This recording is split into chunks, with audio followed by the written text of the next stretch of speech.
Pendant des siècles, le mont Vésuve a dominé l'horizon du sud de l'Italie, projetant son ombre sur une région bâtie entre la beauté et le danger. Mais au-delà de son cône familier, se cache une menace bien plus grande, un géant invisible qui s'éveille sous les faubourgs de Naples. Aujourd'hui, ce monstre ancien recommence à respirer. Le sol se soulève, les gaz toxiques augmentent et les tremblements de terre secouent la région à un rythme inquiétant. Les données satellites révèlent que le centre de la caldeira des champs flégréens s'est élevé de plus de 1,5 mètre en à peine 2 décennies. Ce qui autrefois n'était qu'un mouvement lent et imperceptible commence maintenant à fissurer les rues, déformer les bâtiments et modifier le niveau du littoral. Les scientifiques appellent ce phénomène le bradicisme. Pour ceux qui vivent au-dessus, c'est simplement la peur rendue visible. Sous la ville animée se cache l'un des systèmes magmatiques les plus complexes de la planète, capable de libérer des centaines de kilomètres cubes de matière volcanique en un seul événement catastrophique. Il y a près de 39 000 ans, il l'a fait. L'éruption de l'inimbrite campanienne a obscurci le ciel, recouvert l'Europe de cendres et provoqué un refroidissement global qui dura des années. Les carottes de glace du Groenland conservent encore la trace chimique de ce long hiver.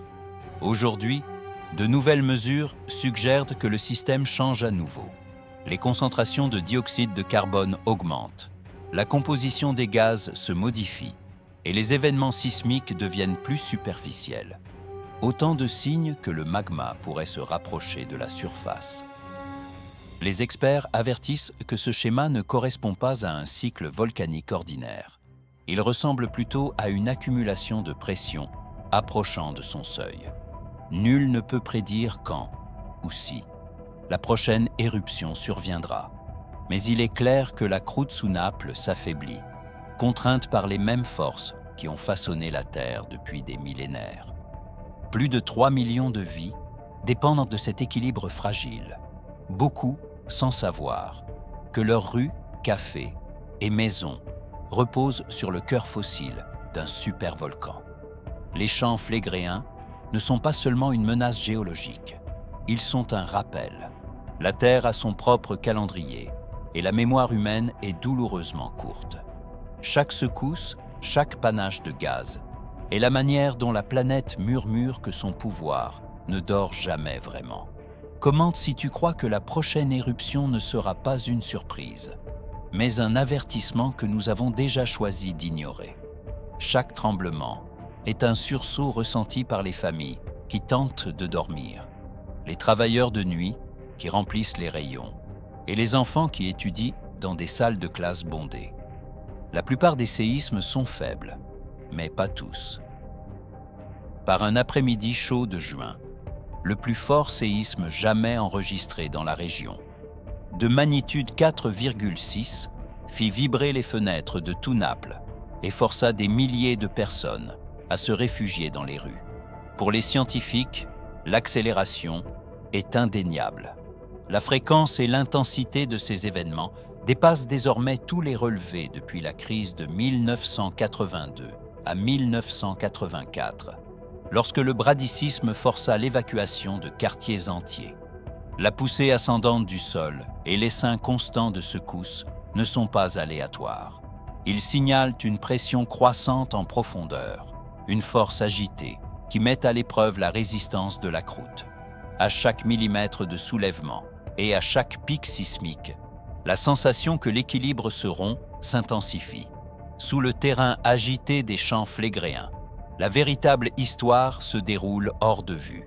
Les chercheurs suivent des forces invisibles grâce à des réseaux de capteurs, des analyses chimiques et des images à haute résolution. Les signaux les plus révélateurs ne proviennent pas de la surface, mais du sous-sol, une poche de gaz et d'eau surchauffée, emprisonnée entre 2 et 4 km de profondeur.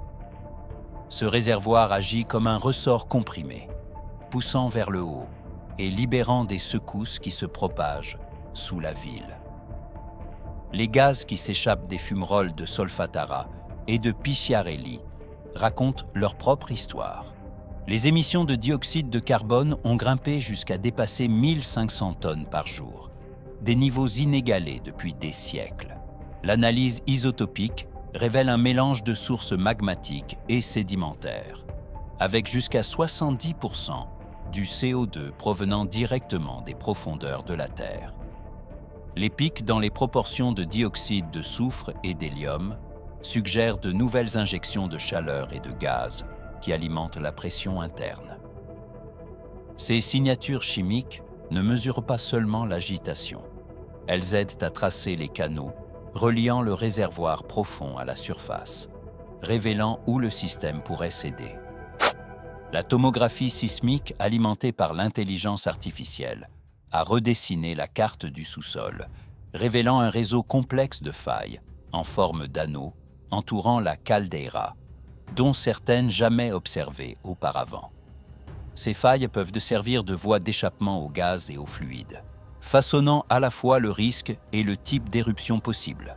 Les essaims sismiques se concentrent le long de ces structures, marquant les lignes de faiblesse de la croûte fragile. Puis viennent les séismes de très longue période, VLP, des pulsations lentes et rythmiques qui durent des dizaines de secondes, différentes des secousses brusques des tremblements de terre ordinaires.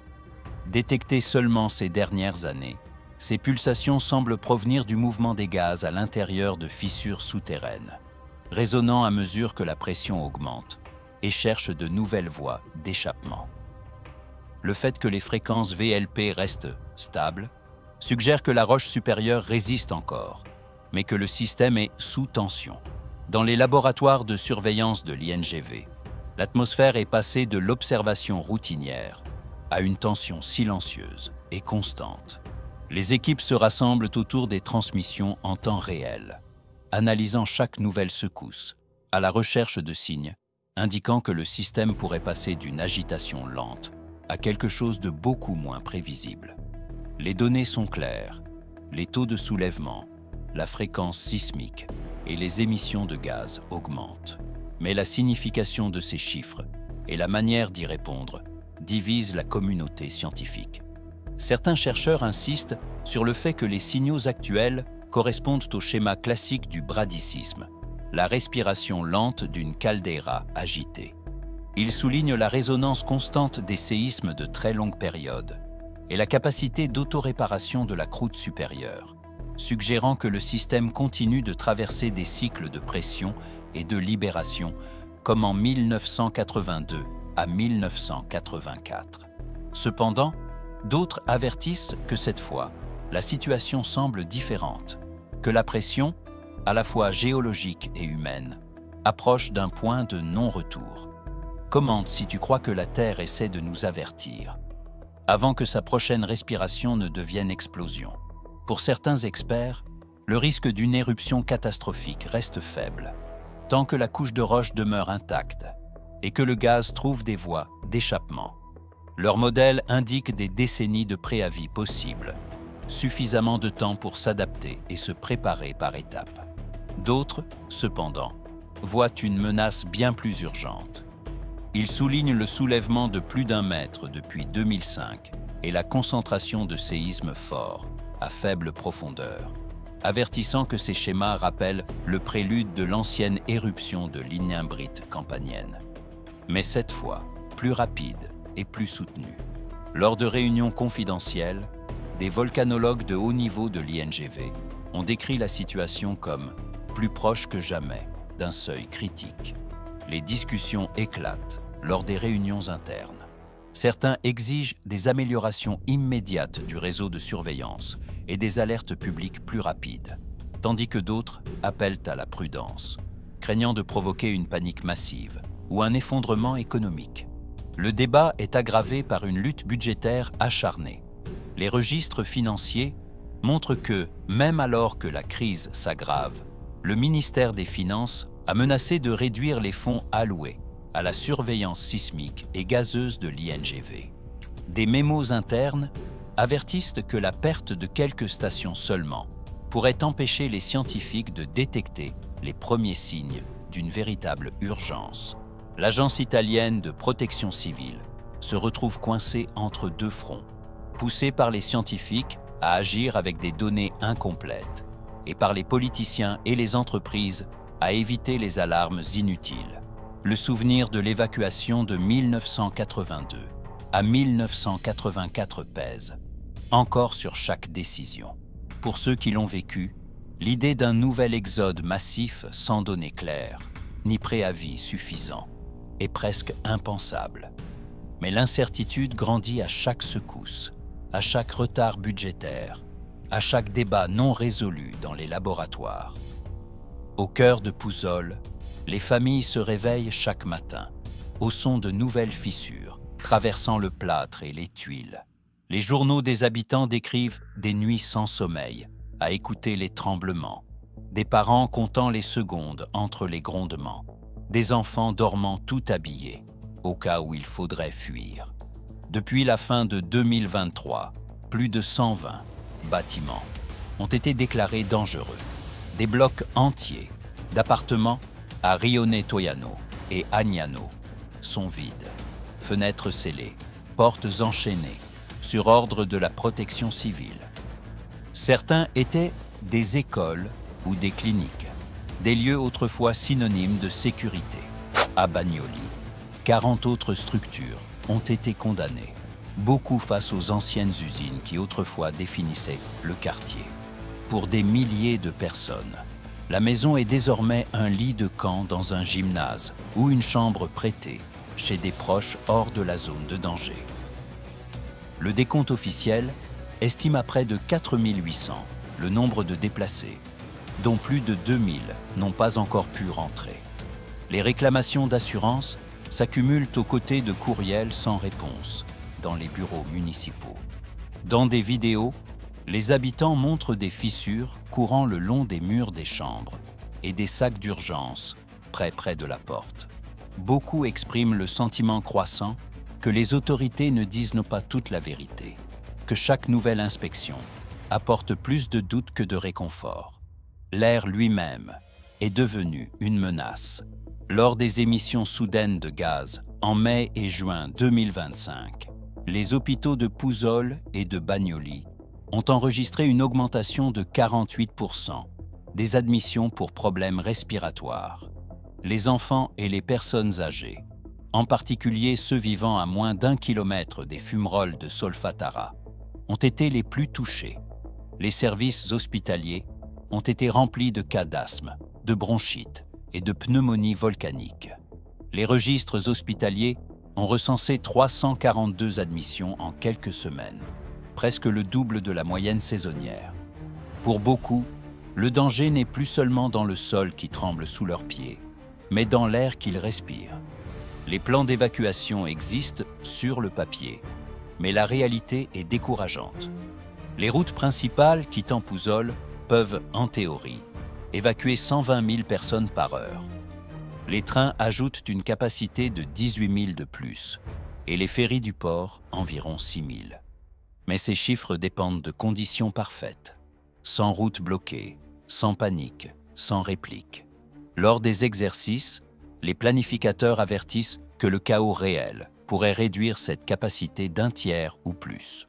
Pour l'instant, les familles suivent les nouvelles, consultent leur téléphone, à la recherche d'alertes, et se demandent si la prochaine secousse signifiera abandonner tout ce qu'elles connaissent. Le mont Vésuve est souvent considéré comme le symbole ultime de la menace volcanique.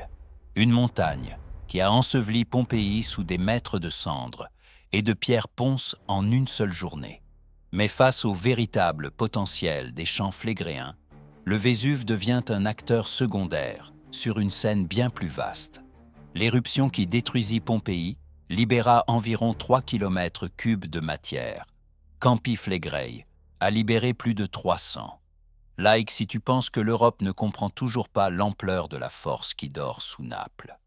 L'éruption d'ignimbrite campanienne des champs flégréens a expulsé plus de 200 km3 de matière, près de 70 fois plus que le Vésuve. Cette différence n'est pas seulement une question de dévastation locale, mais d'échelle continentale. Les modèles de dispersion montrent que la colonne de cendres s'est élevée à plus de 40 km dans la stratosphère, couvrant une zone allant de la Méditerranée à la mer du Nord. En comparaison, les cendres du Vésuve n'ont atteint que le sud de l'Italie. Les carottes de glace du Groenland et de la Sibérie révèlent une chute soudaine de 2 degrés Celsius après l'éruption, provoquant l'effondrement des récoltes, la déstabilisation des écosystèmes et un hiver volcanique prolongé. Aucune éruption enregistrée en Europe ne s'est jamais approchée d'un tel impact planétaire.